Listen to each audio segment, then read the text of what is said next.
மாசிமகத்தை முன்னிட்டு மாமல்லபுரம் கடற்கரையில் பழங்குடி இன இருளர் மக்கள் ஆயிரக்கணக்கில் திரண்டு குலதெய்வத்திற்கு நேர்த்திக்கடன் செலுத்தி வழிபட்டனர்.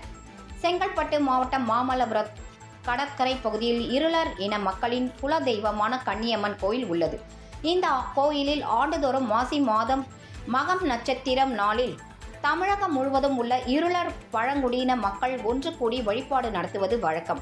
அப்போது தங்கள் உறவு முறைக்குள் திருமணம் மற்றும் நிச்சயதார்த்தம் போன்ற சடங்குகளை செய்வது வழக்கம். இதற்காக இருளர் இன மக்கள் மாசி மகத்துக்கு ஒரு நாள் முன்னதாகவே மாமல்லபுரம் கடற்கரையில் ஒன்று கூடுகின்றனர். அப்போது தாங்கள் கொண்டு வந்த தின்னங்கீற்று மற்றும் துணிகளால் ஆன குடில்கள் அமைத்து அங்கு தங்கி சமைத்தும் சாப்பிடுகின்றனர். இரவு முழுவதும் கலை நிகழ்ச்சிகள் நடத்தி கொண்டாடி மகிழ்கின்றனர்.